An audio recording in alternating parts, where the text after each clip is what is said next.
Good evening, ladies and gentlemen, and welcome to the August edition of the Lebanon Redevelopment Commission. Please note that we do have all members present, so we have 100% attendance, and we'll begin our meeting as we do with each meeting and the Pledge of Allegiance.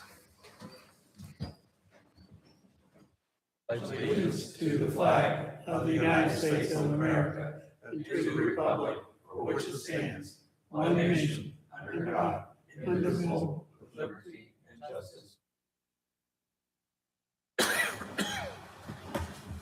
Thank you very much, audience and commission. We're going to skip over our meeting minutes and move directly. I'm showing no old business, so we'll actually move on to new business. The old business was just, we are going to next month talk about the resolution for pre-K, correct? Yeah, so to bring that back around, so last month we discussed a grant opportunity with the Lebanon Community School Corporation, and in talking to both the corporation and Attorney Shine, I think it's best that we memorialize everything in a formal resolution. That formal resolution will be prepared and available for us for our September meeting. So we don't have that prepared for this evening. However, from a timing perspective, the schools are fully aware and we're in good shape on that front. Just to clarify, we passed that, though. So we just have to formalize it. Correct. Yeah, and I think if I may, Dr. Taylor, the one thing, it was passed subject to further legal review if we can move forward. And I suggested in talking with Corey that we have a template grant agreement put together. And I just thought, for whether it's for State Board of Accounts or anybody, that, you know, we have a motion, it will be memorialized in the minutes, but we could just, as long as there wasn't a timing issue, just to reiterate that in a resolution with the template grant agreement attached to it, and then follow up further. I just think, but if there is a timing component to it, I would agree with you. We could move forward and have the president authorize if that's your desire. So, And that's been past practice, I think, has it not? I mean, generally speaking, yes, we have authorized the president to be able to sign. So it could be the will of the commission. I just don't know that there's necessarily a timing crunch. And you coordinated with LCSC. Someone has, I assume. Correct. Yeah, we've been in conversation with Dr. Milliman. Do we have to engage the corporation attorney on this? I would defer to the school corporation, Dr. Millman, if they wish to. I think we could, I could circulate it. And from that standpoint, I think it's going to be, there's a few different communities that have recently approved it. I think Brownsburg being one of them. And we were going to use a similar template. We've done grant agreements by this body. So we have a template as well, and just memorialize. It's pretty straightforward in this sense. As you know, it's this go around, it's a one-time grant. So if that would change in the future, we can obviously deviate, or modify later. That's fine, as long as the school knows. I mean, being a school person, a couple bucks and it gets held up. But thank you for the clarification. Yes, I appreciate that. Very cool. So if we're good with that and doing a full resolution in the September meeting, okay, perfect. So I will move us on then to our new business item. We do only have one item up this evening, and this is Resolution 26-02. This is a patch Limp Farms, a professional fee agreement, and Mr. Bontrager has some info for us. One quick clarification, it's actually 2026-03. I was informed by Tanya that there was a 02 that had already been used, so please make that correction. So what this is some of you may be familiar with the Patch Limp Farms project. It's a mixed-use development that has received zoning approval. That is directly south of the Fieldhouse District area in the Belcanto Apartments. This is a project that is actually really very, very critically important to this area out here in development, because all of the drainage of that entire area has to flow through their property and then to the regulated drain area that goes under the CSX, which actually I know Kevin's happy to be moving forward on that project now. And that's going out to bid after you guys approved funding 2.5 years ago. So that's how long it took us to get through approvals with CSX, et cetera. So that project is moving, but this property and this site is very, very critically important to this whole area because all of the drainage has to flow through their property to that drain. But then it's also right in the middle of all the utilities. And so we are actually working with the developer Patch right now on a TIF structure to help finance some of that infrastructure. And what that'll do is we'll provide for road infrastructure through the development, and it also will bring utilities from the lift station by the field house down through their site, ideally down to their southern border, so we can provide service to existing additional sites to the south and east. And so that TIF structure is starting to come together. Patch had actually proposed a TIF structure, and what I'll say is it's more complex. And so one of the concerns with our consultants, Dinsmore Baker Tilly, was because of its complexity, they will be spending quite a bit more time to put together analysis, et cetera, related to these bonds. And because of the complexity, also, I wouldn't say that it's highly likely that the bonds wouldn't close, but it's maybe more likely than a typical structure. So the concern is Dinsmore and Baker Tilly spend a bunch of time and a lot of billable hours putting together a structure that may or may not close.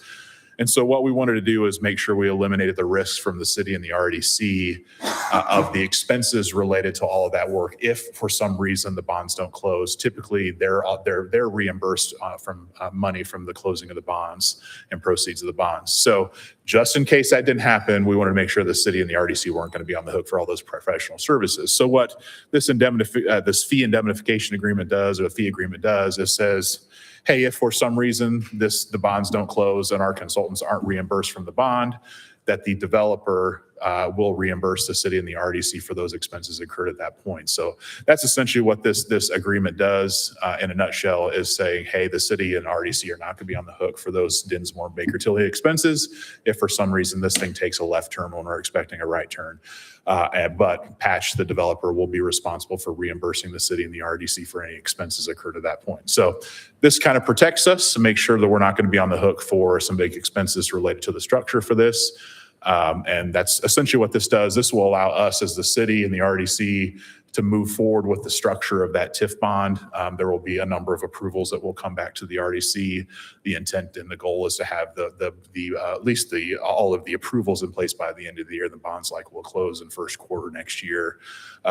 Just had a coordination meeting with the developer, and they're hoping to start moving forward with some of their infrastructure planning, some of the first phases of the project. So this is just the trigger to allow us to start working on some of those analyses related to TIF bonds and making sure we're covered and our expenses would be covered if something happened to not be able to move forward.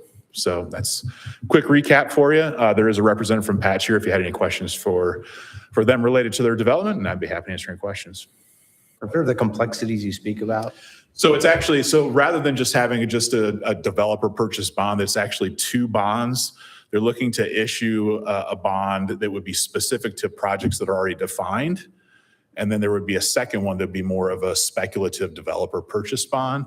So again, like I said, it's not that there's an inherent high level of risk, but there's just more risk because there's two different bonds. So there's two of everything that has to go into the analysis. So there was going to be a lot of work associated with it, and we just want to make sure we were covered in case something didn't work. The TIF proceeds will be going to public infrastructure, or is that correct? Public infrastructure. Two questions, I guess. Has Baker Tilly given an estimation of cost?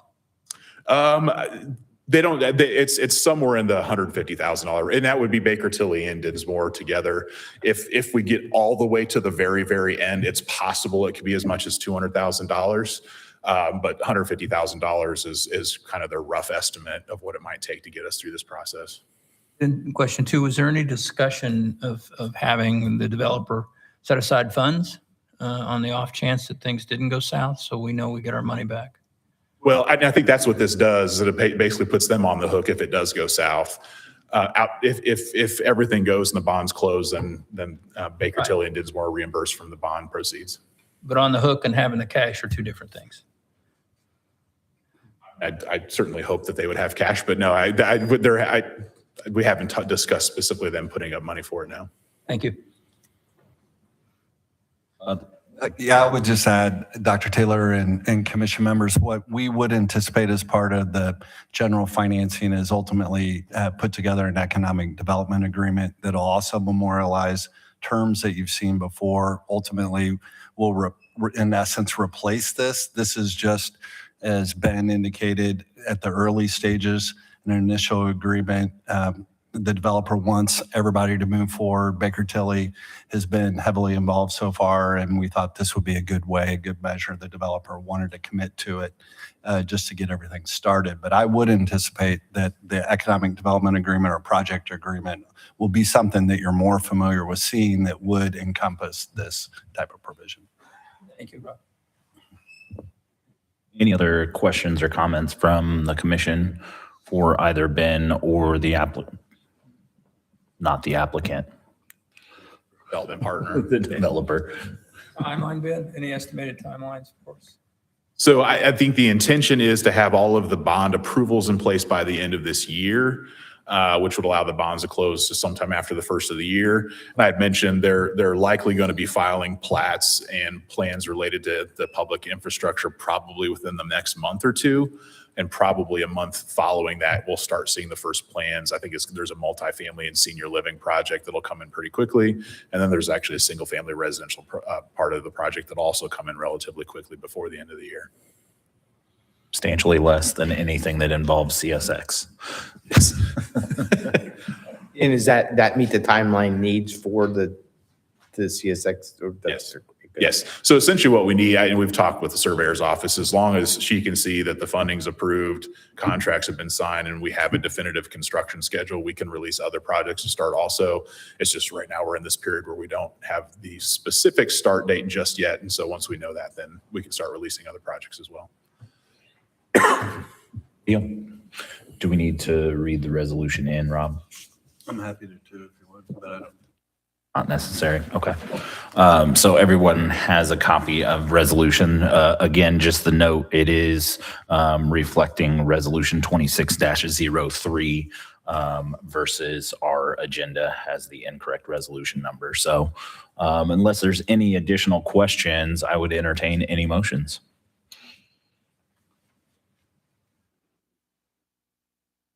I'll make the motion. We adopt resolution 2603. Motion to adopt the resolution. Do we have a second? Second. We have a motion and a second. All those in favor, please signify with an aye. Aye. All those opposed, same side. That motion does carry unanimously. Thank you very much for that, Ben. I have no other agenda items to come before us, so I do know that we received a copy of our claims, and I would entertain a motion to pay those. Pay the claims. Got a motion to pay Second. and a second. All those in favor, please signify with an aye. Aye. Aye. All those opposed, same sign. That does carry again unanimously. And then the most famous of the evening, we do have a motion to adjourn. Do we have a second? I'll second. We have a second as well. All those in favor, please signify with an aye. Aye. Aye. All those opposed, same sign. We are adjourned. We will see you at the next regularly scheduled RDC meeting.